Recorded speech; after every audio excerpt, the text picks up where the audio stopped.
Hey there, listeners, and welcome to season 2 of Project Zero. The goal is the same as last year. We're going to hear from some of the journeys of some of the best project leaders in the game. This season, though, we're doing something a little different. We're going to talk a little bit more about AI and the impact it's having on the industry and the worlds around us.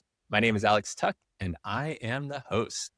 I'm here with co-founder and chief operating officer at Humanitru, Megan Newman. Welcome to the podcast, Megan. Thanks, Alex. Yeah, I'm Excited to be excited. here. Yeah, I'm excited to hear about your Project Zero. So start us off, Megan. Tell us a little bit about yourself and the work that you do.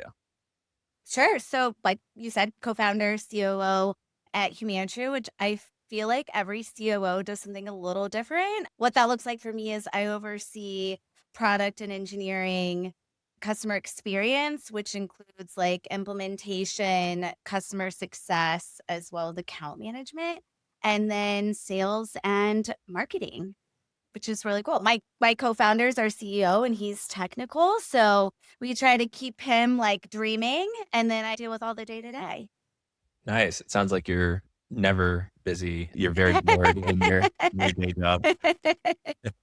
No day looks the same for sure. That's awesome. Oh my gosh. Love that. Cool. I know you didn't start in nonprofit software. So tell us how you got started earlier in your career. Yeah. Yeah, so I actually started my career in healthcare and was working on projects that were dealing with EMRs that didn't talk to each other, and simultaneously doing fundraising for the Junior League of Boston. And same thing, we had a ton of systems that did not talk to each other. And I used to tell them all the time, I am able to pull data, like billable code data from two different EMRs and like 17 individual provider practices that don't talk to each other. And I'm able to make sense of it. Why are we not able to do that here with our system? So like nonprofits, right? You're talking about, we had a big gala and we were using a system to sell the tickets to the gala, run the silent auction, do like the angel bids. We had another system that was like collecting membership payments. We had systems collecting donations that were different from that. We had our email marketing in a separate platform, and then lots of spreadsheets. So many spreadsheets that sometimes people still ask me for. They're like, hey, do you have that spreadsheet with all our sponsors from 8 years ago? I sure do. But yeah, and so just kind of this parallel of data not integrating, not talking to each other. And like, why was I able to make sense of it at the health system that I was working for, but not able to make sense of it in the nonprofit that I was volunteering with? And I met my co-founder who had built a product in the iLab at UVA that was a fully integrated nonprofit fundraising CRM, donor database, donor management system, lots of different terms for it. And he was solving this problem that I had seen. And so said I would never work for a startup, but then I signed myself up and now we're building a company. That's so cool. Love that. I want to dig in on that a little bit more, but I still want to stay back a little bit and like you're the organized one in your organization, wherever Yes. you are, right? And so I'm just curious, like, there's two different types of people. There are people that are organized because they have to be and they should be, and there's people that are just naturally organized. As a kid, were you naturally organized? Yes. Yeah. Yes. Yeah. Yes. And it's funny because people have always pointed that out about me, but it's just who I am. And so I never really thought about it that way or thought about myself that way other than people telling me constantly, oh my gosh, yes, I had a system for everything. I don't even know what like organize. I just have systems for everything. Everything has a place. Everything is labeled. I think I probably got my first label maker when I was 10. And my husband will always say I'll put like the laundry pods in a jar and label it laundry pods. And the jar is see-through. We can see that these are laundry pods. Um, but yeah, I have my label maker right here on my desk Oh drawer my God. next to me, always at the ready. That is so good. I love it. I'm not that person. I had organized stuff, right? Like I definitely like Mhm. to organize my baseball cards and my Pokemon cards, like all these things, right? But I was not naturally organized. And so it was actually I gravitated towards project management because it gave me a structure that gave me peace that Yes. I didn't have as a kid or Yes. in life. So anyway, very It's interesting. also like aesthetic to me. Yeah. Like there's something, and definitely after I became a mother, got even more crazy about my systems and my organization. But there's something about opening a cabinet or opening a drawer and everything's like where it should be and it looks nice. I'm like a sucker for the Container Store. Take all my Oh my God. money. I love it. I love it. No, same here. And there's some science behind it, right? Like your brain can't function in like a messy space, and you spend so much time context switching and looking for things if they're not organized. Yeah. Right? So anyway, yeah. Yeah. But it's easier said than done. And so you figured it out. So good, good. Yes. I'm also learning because like I'll create a spreadsheet and share it with my husband on like our nanny's going to Japan for 3 weeks and organizing the childcare and all the things. And it's Mhm. funny because he's a CFO, also type A, very organized. Although he said in our wedding vows that he thought he was organized until he met me. But he'll take that spreadsheet and rearrange it in a different way. It's all the same information. And so I'm on this journey of what organization means to different people, or like how their brains can look at information differently to get the same outcome. Oh my God, Megan, I'm just proud that I got Isabel on a Google Calendar, shared Google Calendar. Like that was an accomplishment for me because she and I are not the same at all. You would like to see technology disappear. But anyway, yeah, it was an accomplishment though to get her on Google Calendar. We're going 15 years strong now. So Megan, tell me what it was like to go from sort of the healthcare space into it's really tech, it's the tech space, right? What was that transition like? Yeah. Yeah. So it's funny because I think people would think that being a tech co-founder would be very technical, but I'm not at all. I would not know how to set up a Google Calendar. Gosh, what was it like? I think definitely like some imposter syndrome for sure. Coming into a space where I work with a lot of men and a lot of like very technical people, which was different from my experience in healthcare. I think the bigger transition was probably more going from a very corporate environment to a startup environment. My co-founder would tell you I used to show up to work every day in a suit and heels to a co-founding space and with a bunch of tech people in pajamas. And I think that the transition, just the mind shift, and someone who is type A and very organized and an operator, moving from having a lot of structure built for me to no structure and like working with people who don't thrive under structure. I Mhm. think that was like a bigger I loved it, right? It was way less red tape. It was easier to make decisions and move and get projects and things done. But it was definitely a mindset transition between the two. Yeah, for sure. And we also work in the nonprofit space. And so I think coming from a background where it's healthcare and nonprofit and being able to Mhm. talk to other like the buyers and be empathetic towards it, like you've actually literally lived what they're living. That's such an important journey for folks to have. And so it's like you can be the translator, you can be the face of the organization. And I think a lot of technically, a lot of SaaS products have technical folks trying to explain things to nonprofits, and they're building things that aren't necessarily built for the nonprofits. It's built the way Sure. that they think it should be built. And so I love that you all co-founded that way because now you get to play that role of translator and shepherd for the buyers. It certainly makes you very emotionally invested because if you've sat on the other side of the table, you know how it feels. And anything that goes wrong just like crushes my soul because I know how it felt to be on that other side of the table. I think it's good to care deeply about your customer base, of course, but yes, it certainly touches me in a different way.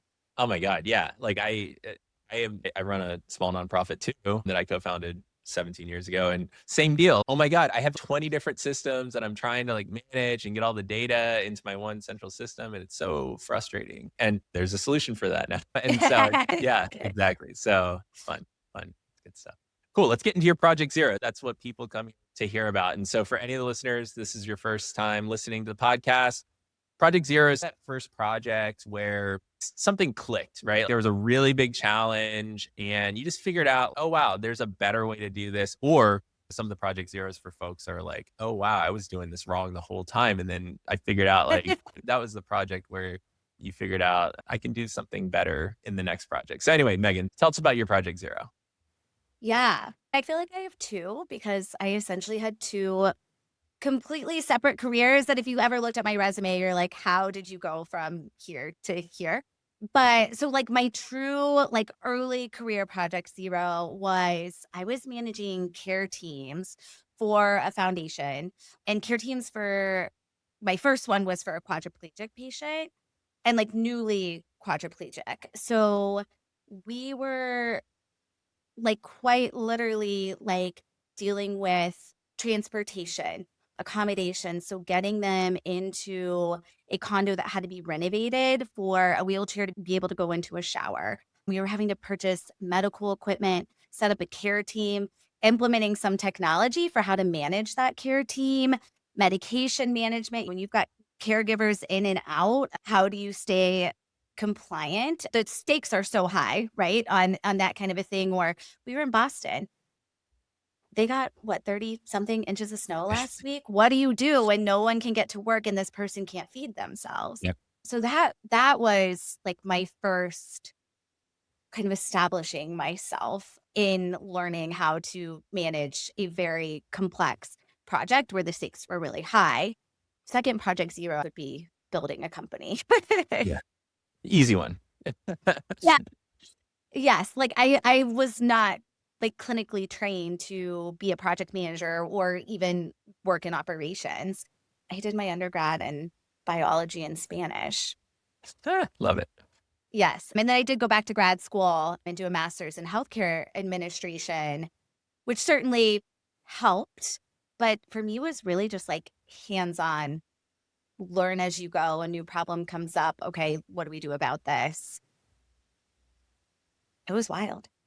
Yeah. Oh my goodness. I can only imagine. So you're actually the second person that I've interviewed this season that worked in care management. And it's really, if people don't work in the healthcare space, they're not going to understand what this looks like. But everyone understands Sure. that, okay, I have this problem and that problem. And like ideally, the care would be coordinated, and especially in mental health and like with something like quadriplegics, that system, the coordination is so important. But it Yeah. is the ultimate project management challenge. Like it is Yeah. so great. Like it is It's complex. unbelievable. Yeah. Yeah. And it's that if you're not a clinician, how do you even know what you don't know That's about right. this patient's care or even like the government side of things? So if we have government healthcare in Massachusetts, so getting them on those systems, right? To how do we pay for all of this stuff? It was everything from finances to clinical management to managing personnel, right? That was my Yeah. first experience in managing people, Yeah. which was probably the hardest part, actually. Yeah. And honestly, this is just a complete knock on our healthcare system right now, which I don't mean it to be, but it just is. If you don't code it, it's not going to get paid for. Even if it's Right. even if it's a government system, like still, if it's not coded properly, like it's going to get automatically rejected. And then that's part of care coordination is just getting that and getting Yeah. it in Oh, the right yeah. format. It's crazy. But yeah, what a good way to learn how to get organized, like in a work environment. And then I find that like people that work in that space are like have awesome transferable skills to do what you're doing now, where you're running pretty much everything but the technology at the organization now. And so not pretty much you are literally running everything but the technology at the organization. And even then, like you're leading like the implementations of it too. So you're feeding that information back. Yeah. Tell me a little bit more about founding, what the first products looked like, how you kept iterating, and was there a product 2.0? Tell us a little bit about Humanitru.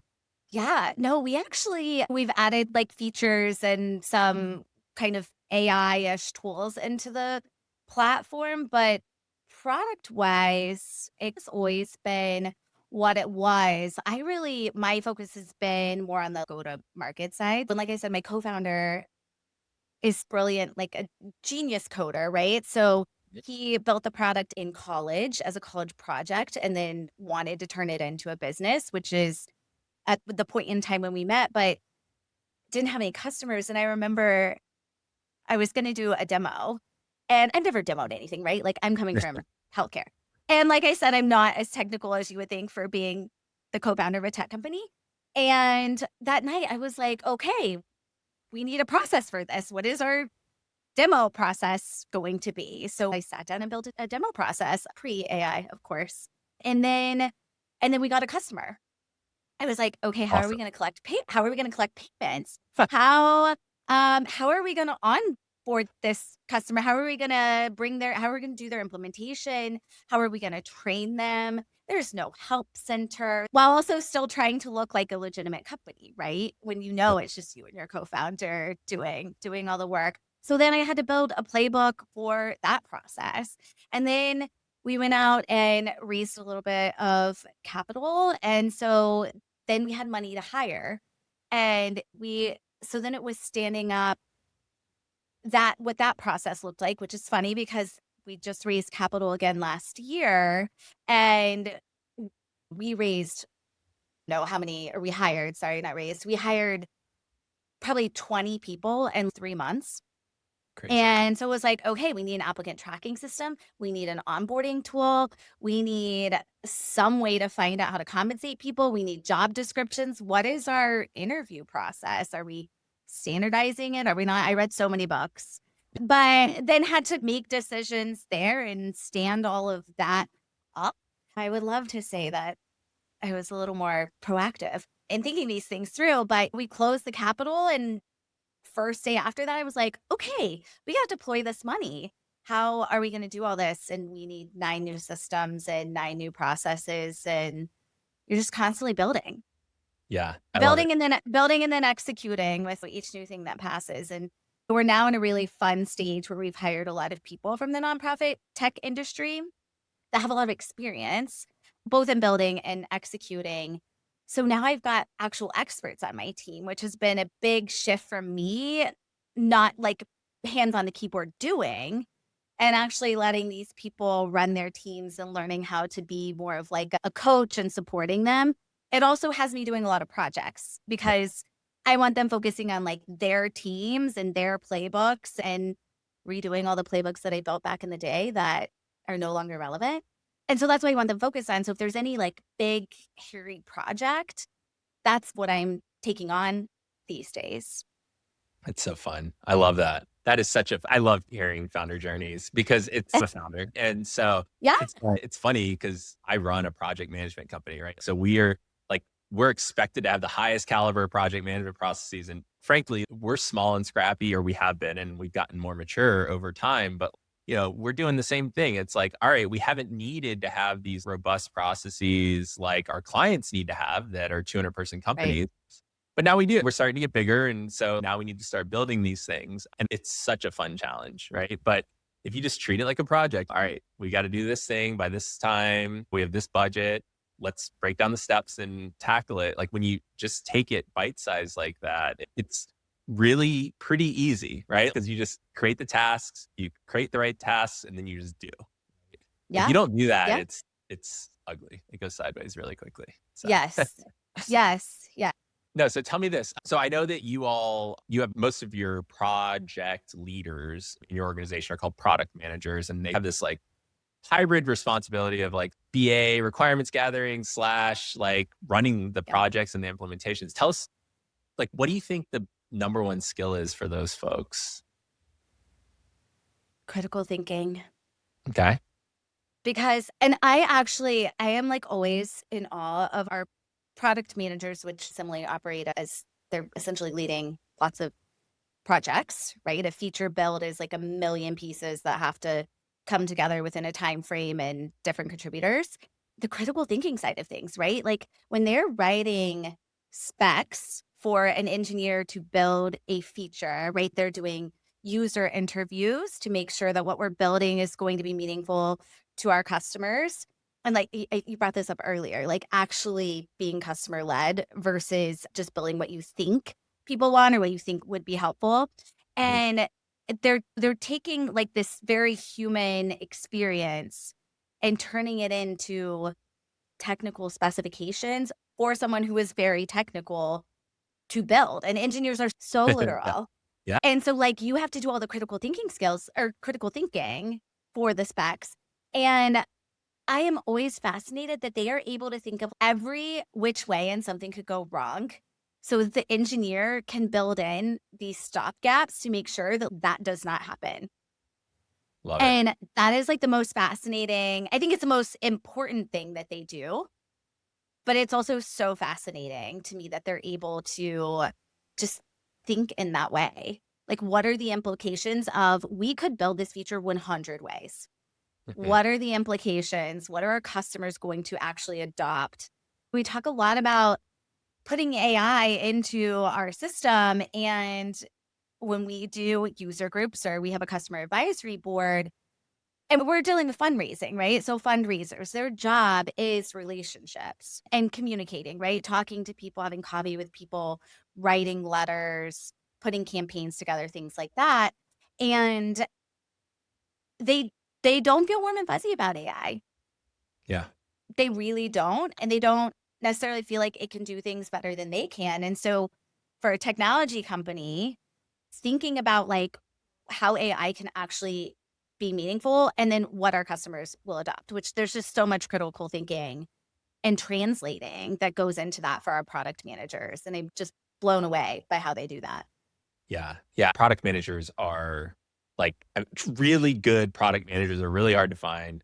And Yeah. they're passionate about what the customer wants and needs. I love that. And I will say, like, I've been a fundraiser and the feature that you all have where you give me my work to do, right? Like you tell me what my highest priority targets are Yep. is incredible. And if nothing like, because we don't really know, like we know and we don't know, right? As a fundraiser, okay, we know that these people have donated a lot of money to us and we have to Yep. focus on them. But at the same time, it's like, all right, we've had a lot of touches with this person. There's this person hiding down here, and the data shows that you should really go talk to this person. There's some potential there. Just love that about what you all are building into the product. So anyway. Yeah. And having also been a fundraiser, our thesis is like everyone manages their major donors pretty well, right? You know who they are, Agree. you're how they want to be communicated to. Yep. Some of our larger clients, like they've got a whole team just dedicated to their major donors, but those mid-level people that maybe gave $100, $200 at your event, like they've engaged with you over the years, made multiple donations that are not these big, audacious, like $10,000 gifts, Sure. focusing on them. And how do you focus on them? And a lot of our clients have never seen all their data live in one place to even be able to like identify those segments and then prioritize them. So what you're talking about, that prioritization of who to reach out to first, when you've got all that data in one place, it's just so powerful. And we always say fundraise with the data that's in your database. That's right. That's Like right. it's the old days where you used to go out and buy lists and things like that. We're like, if you don't have to do that anymore. Yeah. Here's this whole new world of prospecting opportunity. And we're rolling out an opportunities feature, which is basically project management and pipelining of different donor segments. I love that. Yeah, and, like, I love the from a philosophical perspective, like, just in general, the way that you all approach donor management. Most people are so segmented. Most systems are so segmented, and just being able to see a donor is not just a donor, but a volunteer and a constituent in all ways possible Yeah. allows for you to see that whole person. And just, I mean, as a donor, right? Like, I want to be seen as the whole person. Like, I donate a bunch of time to Yeah. some groups, but like others I'll give money to, right? And, Right. maybe I will give money to a certain campaign. So But if if no one ever invites you to the yeah, event because the fundraiser, you live in a volunteer management platform, the fundraiser doesn't know who you are, bingo. there's not even the opportunity to make that ask. So Megan, you talked a little bit about using AI within the organization. Can you tell me, like, how are y'all deploying that across the org so far? Yeah. So we've got a big project and it's morphed a little bit, right? As I'm guessing most projects do. We started out with this idea of our customer success managers who have a book of clients. We believe in a pod model so they really get to know their people within their pod, and their people have one person to go to. They're not getting redirected in ways where they're like not able to get really strategic with customers because they're spending a lot of time providing support and answering support questions. Mhm. And so this project was really born out of how can we provide the support to customers in a better way so the CSMs can really focus on like quarterly reviews, helping them be strategic. If they want to start using a new feature, they've got a new integration that they've turned on, like really focusing on that big strategy stuff. Mhm. And so I was like, what if we're a Google org. So what if we use Gemini, which is Google's AI tool? Can it connect to HubSpot so that it can read our help center so that when tickets come in, it can answer the questions and the CSMs just have to review for accuracy? And can we train it on the tone that we want and our core values and all these things? That's where it started. It morphed into our head of customer experience. We did all that, by the way. We hooked up all the tickets and all the things, and it could read all of that. And then all of our, I said, okay, let's draft all of our support articles in Google Drive before we put them into the HubSpot Help Center so that it can read everything. And then it morphed into what are the top 5 problems that CSMs are dealing with? And that turned into giving our head of product a list of if we made these 5 tweaks in the system, or we call them like beautification projects where the UI improves. If we did these things, it would save, I don't even remember how many hours, but it like Lot. blew my mind. Like I Yeah. was traumatized. Whereas before using AI, right? Like how would I have even pulled Yeah. 2 or 3 years worth of tickets? I would have had to assign like a customer sentiment to it. I would have had to assign a like area of the database to it. It would have taken me a year to be able to Yep. put the data together to give the recommendations, and then it would be outdated anyways. So it went from this idea of like really scaling our support function so that our CSMs could be more strategic for our customers. We hire a lot of people from the industry. We've got people who have been fundraising for 20 plus years, right? So they've got this amazing skill set and we hired them to be able to be strategic with our customers, but they're being bogged down by this other thing and not able to Mhm. accomplish that. And so it's amazing how overnight that AI project just changed everything. Both Yeah. in the insights it was able to give us, but like our product direction, we talk a lot about being customer obsessed. I don't know if you feel this as a founder, but sometimes like the thing that keeps me up at night is like, how do I make everyone care as much as I do? Because as Yeah. you scale a company, right? And we're a virtual company, so there's people that work for us that I don't even know anymore, have a personal relationship with. And so I'm always like, how do I instill in everyone to care so much? And I never dreamed that AI would like really help us on that mission to be customer obsessed because it's telling us how our customers feel, what about the platform is difficult for them, and then also what tools they're using the most. So if you're going to do a beautification project, where do we start first? While also helping us scale as a company, our CSMs are so much happier and the project keeps morphing. Like every time we learn, Claude can do actual tasks for you now. So every time we learn a little bit more or ask it something else, something new, it's letting us dream, right? It's not telling us like, here's my 5 features that I have that I can help you with. It's dream big. What else can it do for us? So it's been really fun. Yeah. And I'm not like a big AI person. This is my first kind of foray into that world. My CEO and co-founder, because he's technical, he's been talking about AI forever. He has all these like, he can he has like an actual thesis on the whole thing and where it's going to go. And I'm not that Fair. person, right? Fair. Fair. I think the way that you all took the outputs of this AI project and you looked at it critically, right? Like you weren't just like ingesting it and like doing the exercise and then moving on to the next thing. You actually said, oh, wow, these are really interesting insights. How can we take these interesting insights and do more with it? So AI, you're enhancing it with the human mind, right? And I think Yeah. that's where people miss a lot in AI adoption is like, they're like, all right, I want this bots to do the things, right? And that's the Mhm. creativity that you get from the human. And it's no, like, how do I interact with the outputs of this and get more out of it. I think that's the value that you all have created. And it's a culture, right? And you all have created Yeah. that there, which is cool. Yeah. Yeah. I think I would say the skill set of the future, but I feel like it's here. Like even early career, that ability to review what AI has produced and then also critically think about what AI has produced. Anyway, Megan, it's been so fun. I think we got some really good content there. How can people get in contact with you? Yeah, I'm terrible at LinkedIn, so emails are definitely best. And my email is megan@humanitru.com. Sweet. Awesome. We'll drop that in the description. Megan, it was awesome to have you on the show. It was really interesting insights. It was awesome to hear a little bit about the product and the direction that you all are going with it. Yeah, thanks for all your stories and advice. Thanks, Alex. Always fun to get to chat with you. Yeah, cool. All right. And thanks to all of you who joined us today for Project Zero. Be sure to subscribe to Project Zero wherever you get your podcasts, and we will catch you next time with another great project leader story.